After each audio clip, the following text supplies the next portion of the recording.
captured film shows the deadly Japanese surprise tactics that inflicted such crippling havoc on Pearl Harbor in December 1941.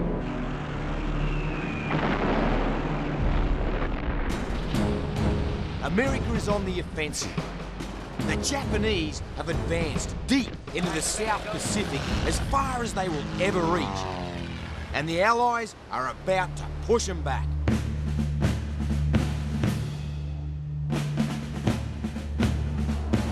I'm here on the USS Constellation, one of the hardest hitting military units in the world. And it was these massive aircraft carriers that were instrumental in the war. They can be positioned in the oceans within strike range of any trouble spots. Now here, in the Pacific Ocean, half a century ago, these craft were instrumental. They delivered decisive blows to the enemy.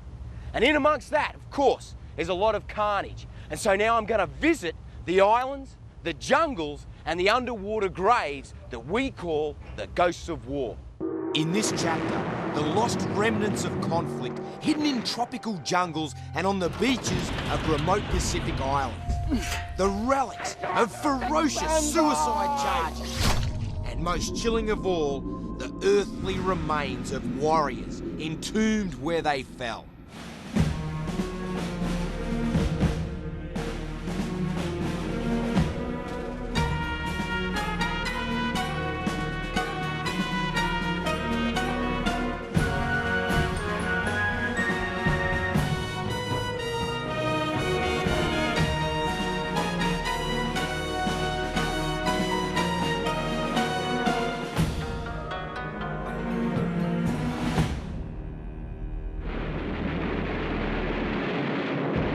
The greatest air and sea battles of history turned the Pacific into a massive graveyard of ships, aircraft, and men.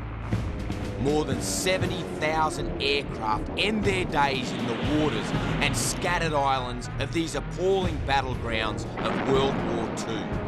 The relics of these shattering conflicts are still being discovered, revealing the secrets of a horrifying past.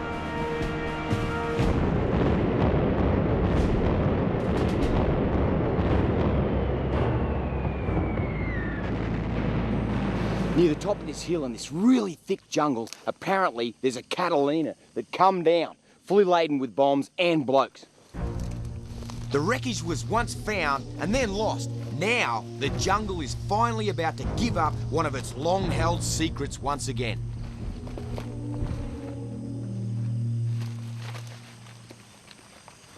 How'd you be?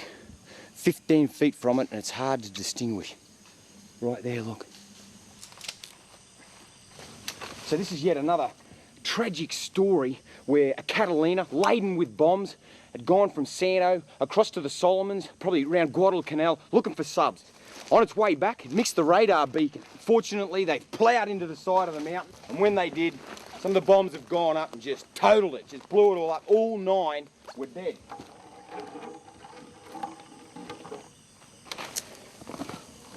Judging by the thickness and the shape, this would be an armoured pilot seat.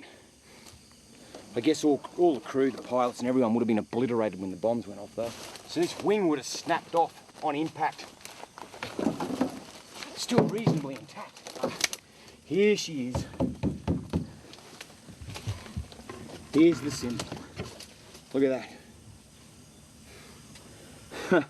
Even the paint, the bluey grey, the circle, it's still intact. The Catalina is a workhorse of the Pacific War. Reconnaissance, transport, anti-submarine, and because it can land on water, an air-sea rescue plane that saved lives of so many downed airmen.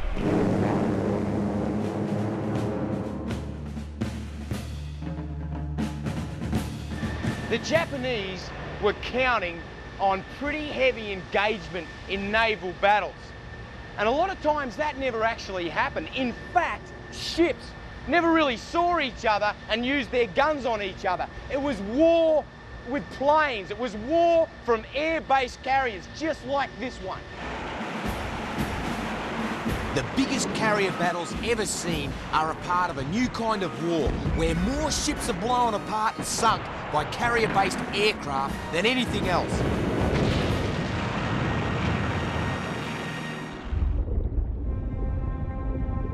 "10,000 ships. Just think of it, 10,000 sink to the bottom of the Pacific Ocean. All of them memorials to the millions of people who died in this theatre of war. The sunken wrecks are scattered with relics. And how's this still intact? A Japanese gas mask. A ghostly reminder that these devastated ships were filled with living, breathing human beings. Boom! And this hull has been split open by a huge explosion.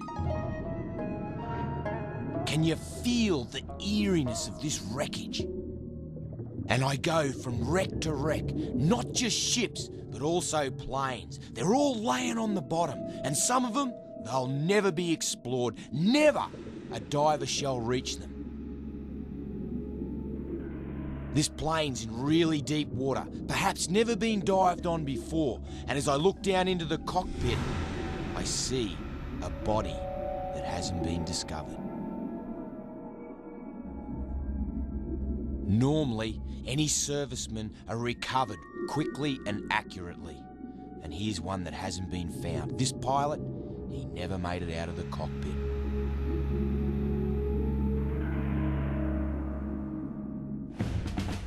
Mid-1942, and the supply lines between the US and Australia are under threat from Japan's southernmost base, Guadalcanal in the Solomon Islands.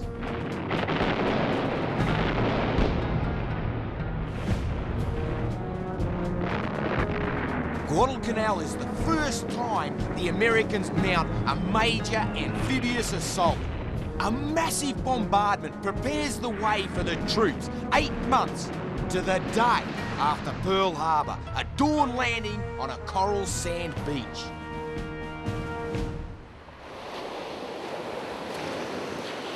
This is Red Beach, the absolute start of the invading forces of Guadalcanal. Here was the start of the campaign. If you can imagine, coming around that headland, that peninsula, around about 4:30 in the morning, just a bit earlier than this, was 52 ships, American ships, coming round. And what they did was, they split up. Half of them went straight over there to Tulagi, right? And that's where the Japanese had a big stronghold in an old colonial settlement. So they went over there, the other half split up, come over here. Right on the end of that peninsula, that one just in there, that's Henderson Airfield. Rightio, so that was their target. They split up. The fighting in Tulagi was fierce. That's where the bonsai took place. Die for the Emperor.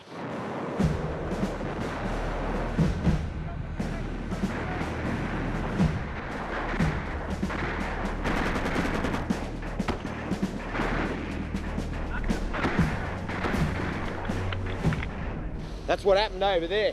Actually, the Americans took it out. Over here, it was a little different.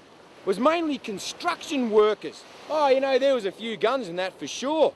But when they took this bit on, they had about 3 or 4 miles to get back down to the airstrip. They were virtually unopposed, so they swept in and took the airfield really quickly.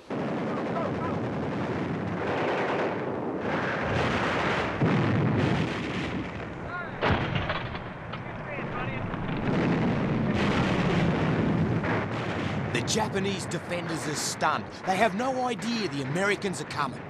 It's the first time in the war the Japanese expansion is halted, and they can hardly believe it. The victorious Americans finish the airfield with Japan's own resources and name it Henderson Field after a fallen Marine buddy.